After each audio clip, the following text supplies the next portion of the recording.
What is it? It costs 330,000 euro. It doesn't have a glove box, but you do get this rather cheap looking umbrella.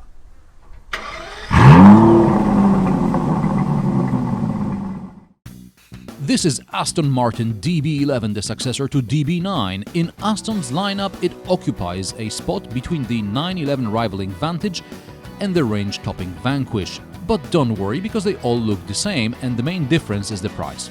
Okay, Vantage is smaller, but to people who are not British motoring journalists, DB11 and Vanquish may look like one car before and after a facelift. One with Ford switchgear and the other one with interior bits from Mercedes-Benz spare parts bin. For everyone else, this is an expensive coupe. More advanced viewers will recognize this is an expensive Grand Tourer, a car to travel fast and in comfort on long routes, something we can no longer do due to speed cameras and increasingly tough environmental regulations.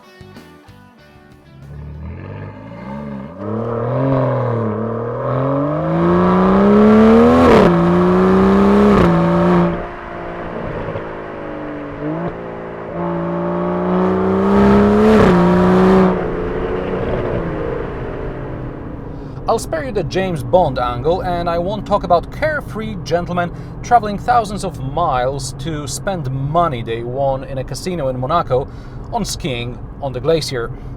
This car will maybe do a couple of thousand kilometers every year because it's probably one of a dozen or so in some billionaire's garage. I'll also spare you stories about unrivaled perfection of this car, because you don't buy an Aston or a Ferrari for its perfection. You buy it because your friends or neighbors still don't have one like that. And for a prospective client, the money is ridiculously small. He may be amused by the fact that there are so few of them, because he would make them by the dozen.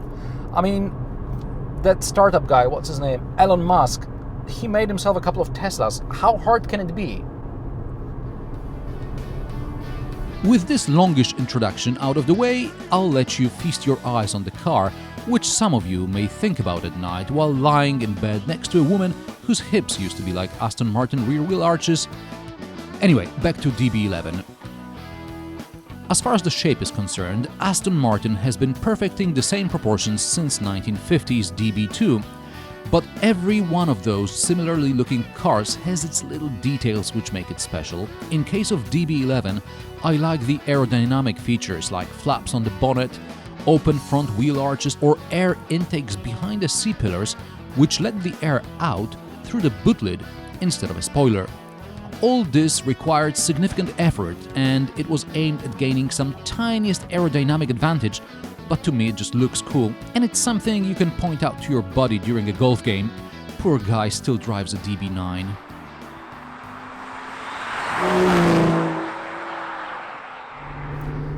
And the sound. A Rolls-Royce purrs, but Aston's V12 screams in anger. Ah, come on, go! Why so slow?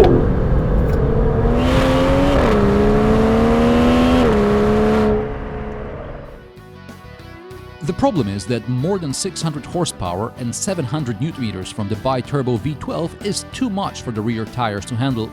The engine mapping is relatively conservative, but upon hard-ish acceleration, the traction control keeps intervening every time the 8-speed automatic upshifts. Driving this car, I have much respect for people who were able to control Astons 30 or 40 years ago when ABS or traction control were not commonplace. Interestingly enough, DB11 only has ABS, traction control and airbags.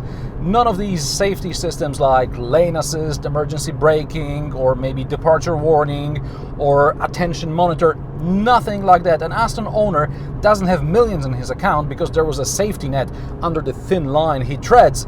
Well, maybe besides a modest trust fund his parents set up so that the junior can buy his first penthouse. But nothing more. How is it to drive? Well, probably great on long journeys, but I got the car with a mileage limit, so no transcontinental drives for me. During the couple of 100 kilometers I spent with this car, well, the seats are very comfortable and the adjustments for the seats and for the steering wheel is very generous too. With the V12 under the bonnet, you can feel you're driving a heavy car.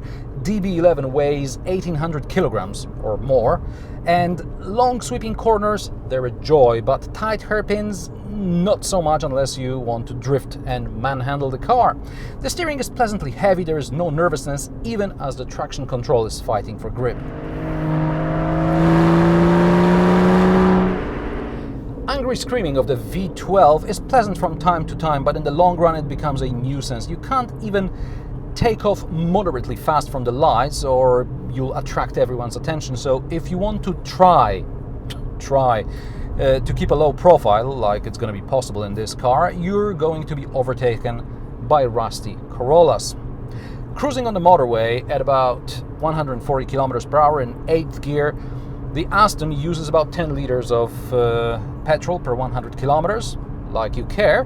However, it's still, I would say, relatively loud inside.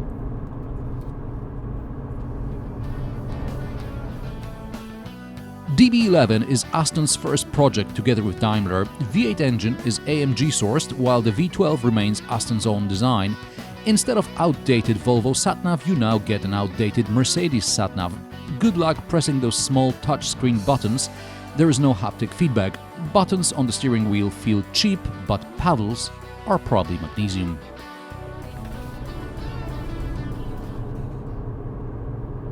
I appreciate aesthetics and possibilities which virtual cockpits bring, but here I think it's just a cheaper solution. And why is there no glove box? Allegedly there is some piece of audio equipment in there. And then there is storage under the armrest, which slides open and close at a touch of a button. I suppose it's something for the convertible, so you don't have to lock it with a key, but in a normal car it's unnecessarily complicated. In the back you can fit a couple of weekend bags, and in the boot there's a place for a couple of carry-on suitcases. And this cheap umbrella attached with a Velcro? Skoda does it better.